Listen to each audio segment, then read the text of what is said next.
stop right there. Before you skip this video, I want you to answer one honest question. If someone asked you right now, today, what is your net worth? Could you actually answer that? Not a guess. Not a rough number you pull out of thin air. The real number. Because here is the thing most people sitting at 60 years old don't realize. They think they're doing okay, but they've never actually sat down and checked. And by the time they do, the window to fix it is almost gone. Stay with me, because what I'm about to share in the next few minutes could change everything for you. Welcome back to Senior Pulse US, the channel built for people who refuse to go into their golden years unprepared. If you're new here, hit that subscribe button right now because we talk about the real stuff. Money, retirement, survival strategies that actually work when you're in your 50s and 60s and the clock is ticking louder than ever. Now let's get into it, and I'm not going to sugarcoat a single word. We are in 2026, and the financial landscape for Americans approaching or sitting at 60 has shifted dramatically. Inflation didn't just pass through, it left damage. Savings accounts that looked healthy 3 years ago now feel thin. And Social Security? People are still banking on it like it's a retirement plan. It is not. It was never meant to be. But we'll get to that. First, let's talk about what the average 60-year-old actually has saved. According to recent data, the median retirement savings for Americans between 55 and 64 is somewhere around $185,000. Now, some of you watching this might think, that sounds okay. But let me put that into perspective.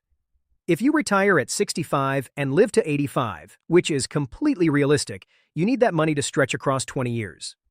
$185,000 divided by 20 years is roughly $9,250 a year. That's $770 a month. Add Social Security, let's say $1,800 a month for an average earner, and you're living on around $2,570 a month in retirement. In 2026, with the cost of groceries, housing, healthcare, and medication at the levels they're sitting at right now, that is a tight rope to walk. And here is what nobody is saying out loud. Nearly half of Americans between 55 and 64 have less than $50,000 saved. Less than $50,000. Some have nothing at all. Zero. And they are 5 years from retirement age, wondering why they feel anxious every single time they open their bank app. So how do you know where you actually stand? Let's do a real net worth check right now. Grab a piece of paper or open your notes app. I want you to do this with me. Net worth is simple. It's everything you own minus everything you owe. On the asset side, you count your home's current market value, your retirement accounts like your 401k and IRA, any other investments, savings, cash, and yes, even the value of your car if it's paid off. On the liability side, you count your mortgage balance, car loans, credit card debt, personal loans, medical debt, every single dollar you owe to somebody else. When you subtract liabilities from assets, what you have left is your net worth. And that number tells you the truth about where your retirement is heading. Now here's what the benchmarks look like for 2026.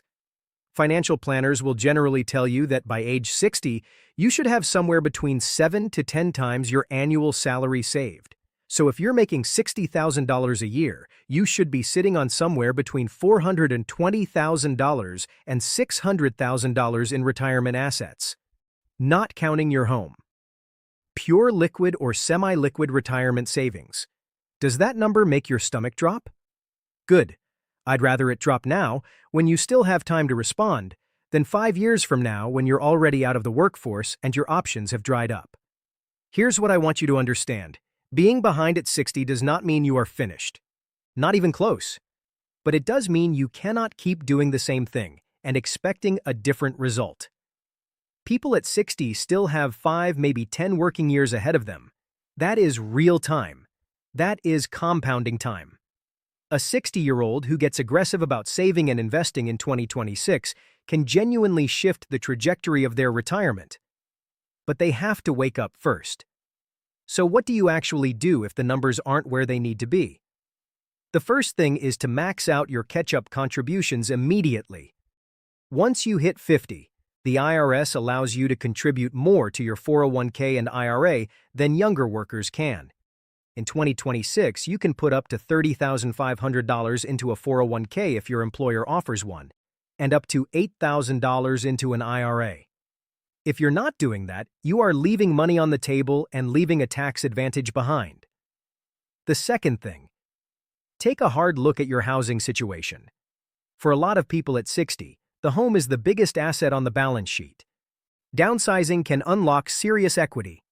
Moving to a lower cost of living area, even relocating to a more affordable state, can free up both equity and future income. This is not giving up. This is strategy. Third, kill high-interest debt before anything else. Credit card debt at 22 or 24% interest is a retirement killer. Every month you carry that balance, you are bleeding money you could be stacking.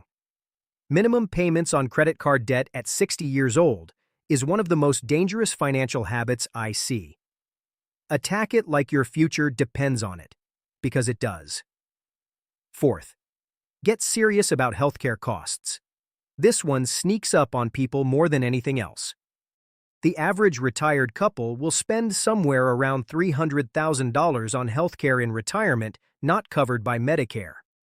If you don't have a plan for that, you don't have a retirement plan.